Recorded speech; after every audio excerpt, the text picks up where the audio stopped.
کیا پیش کروں تم کو، کیا چیز ہماری ہے، یہ دل بھی تمہارا ہے، یہ جان تمہاری ہے۔ یا رسول اللہ، یہ جو کچھ بھی ہے سب کچھ آپ کے لیے ہے میرے آقا۔ ہم تو یوں کہنے والے ہیں، زندگی یہ نہیں ہے کسی کے لیے، زندگی ہے نبی کی، نبی کے لیے۔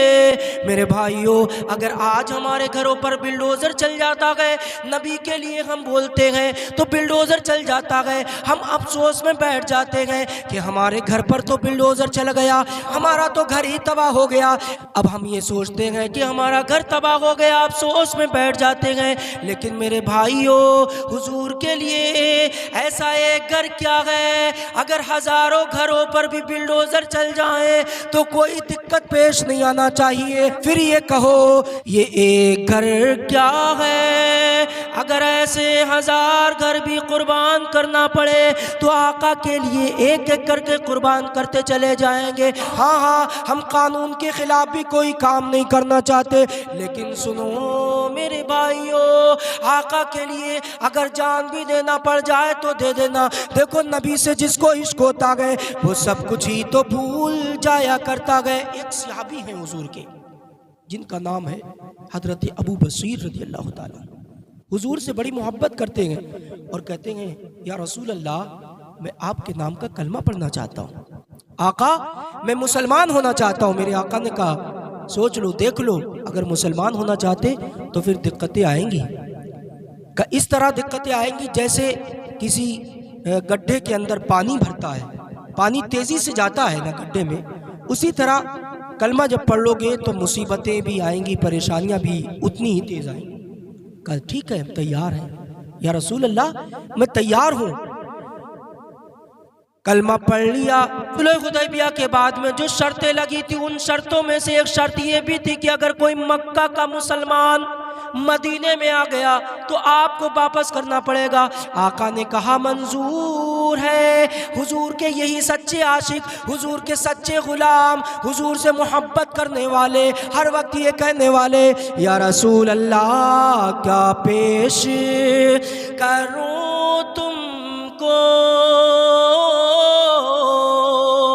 کیا چیز ہماری ہے، یہ دل بھی تمہارا ہے، یہ جان تمہاری ہے۔ انہوں نے کلمہ پڑھ لیا، زنجیروں سے جکڑ دیا گیا۔ ایک دن یہ مکہ سے بھاگ کر کے آقا کی بارگاہ میں آ گئے۔ جب آقا کی بارگاہ میں آئے، زنجیروں میں اس قدر جکڑے ہوئے تھے کہ چلتے تھے تو پیروں سے خون نکلتا تھا۔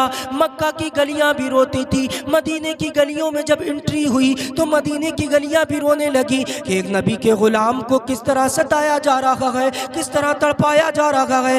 آقا کی بارگاہ میں آئے، پیچھے سے دو سپاہی آ جاتے گئے اور کہنے لگ جاتے گئے کہ آپ سے جو شرط رکھی گئی تھی کہ مکہ سے اگر کوئی مسلمان بھاگ کر کے آئے گا تو واپس کرنا پڑے گا۔ میرے آقا نے جب یہ جملہ سنا، میرے آقا نے کہا ابو بصیر، اب جب وہ سپاہی آئے تو آقا کی بارگاہ میں عرض کی کہ آپ سے جو شرط رکھی گئی تھی کہ کوئی بھی اگر مکہ سے واپس آئے گا مدینے میں تو آپ اس کو واپس کر دیں گے۔ آقا نے کہا ٹھیک ہے، مجھے وہ اپنی شرط یاد ہے۔ میرے آقا نے ابو بصیر سے کہا کہ تمہیں واپس جانا پڑے گا۔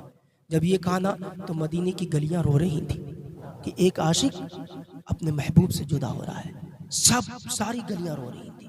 اب سپاہی جب لے کر کے چلتے ہیں نا راستے میں، دیکھو تمہیں تو اپنے محبوب پر بڑا ناز تھا، انہوں نے تم کو واپس کر دیا، رکھا ہی نہیں۔